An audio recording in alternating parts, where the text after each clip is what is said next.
Hi, Kat here for Lightwave Digital. In this video, I'm going to show you how to set up a scene like this with Lightwave Flow, available in Lightwave 2024. And it demonstrates how you can take a object that exists as a kind of soft body dynamic object, have it melt, and then snap back to its original shape, even after it's been animated through physics to drop on the floor. So let's take a look at this. In Lightwave Flow, our flow effects panel, we've got a few objects here that also correspond to what we've got in our scene editor. So let's start with a sphere. This sphere basically is a squirt gun with a fluid block. I'm actually not using the squirt gun body type right now. It's just there. What this is doing is it's basically emitting all at once a fluid block. Let's go reset and then run this. And we can see that it emits all that fluid all at once. It drops to the ground and it's influenced by the torrid and behaves like a particle fluid simulation and interacts with that object when it returns to its shape. So let's take a look at the torrid. And of course, our long water fill plane, just basically our ground plane here. And let's take a look at the torrid. Now, the torrid basically is working as a particle emitter. And we have a function on here called stiffness that will return a object from a particular emission form, let it go in terms of stiffness for the particles, so it will no longer retain any kind of cohesion, and then an envelope will cause it to return to snapback. Now I'm going to just pull this envelope back a little bit because it takes a while to kind of get the animation going, and that's kind of boring. So let's return this, and we'll hit reset here and run it again. So it'll collapse. All the other fluid will interact with it, and then it can return to that shape just by animating the stiffness. Now, keep in mind that the particle spacing is going to have an impact on this, and also your mass.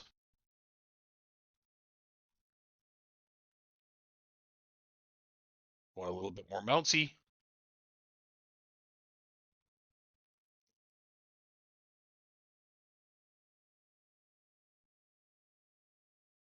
You add some of those things to get that look.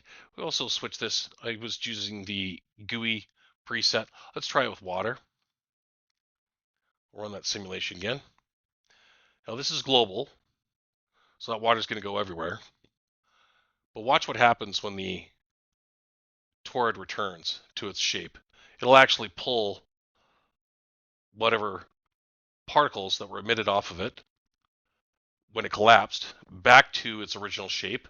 Then once back to its original shape, it'll behave like a soft body object. Now there are a couple of applications for this. Think of a Terminator 2 type effect where you have say a liquid being that comes out of the floor, like in that famous scene in the hospital with Sarah Connor.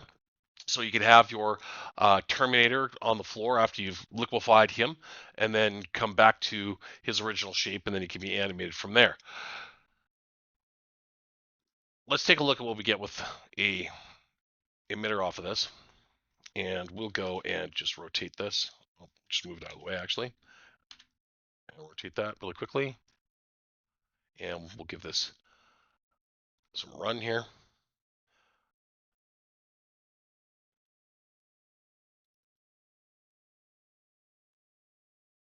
Poof, there you go. Of course, that'll interact.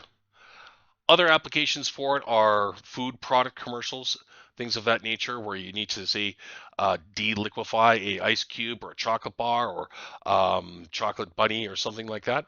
And these objects and the particles working with the Lightwave flow system will behave relatively natural, given that you can't reverse something melting unless you do it in reverse camera.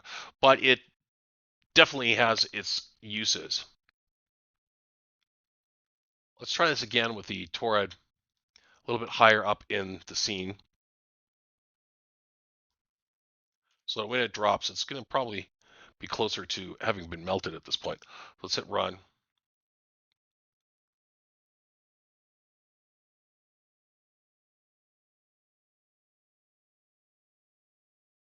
And you can see that it snaps back to life. So working with certain parameters, you can cause certain objects to reverse their behavior, then go back to their original kind of solid form, even though they'll bounce around a little bit. That's just another fantastic way of working with flow. There are other uses, obviously, for this, and really the imagination is the limit here.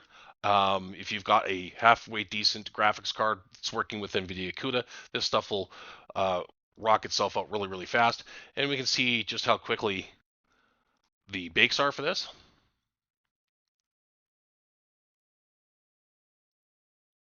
And you can combine this with other emitters, other rigid objects, kinematic objects, and produce some really lovely effects.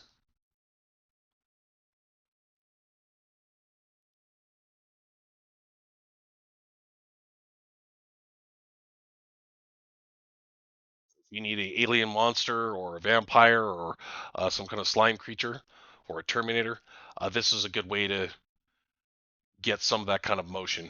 Great for doing horror or creature effects in your movie or product shot for a food commercial. You could even reinflate the tire using this kind of method, things of that nature. All right, thanks for watching.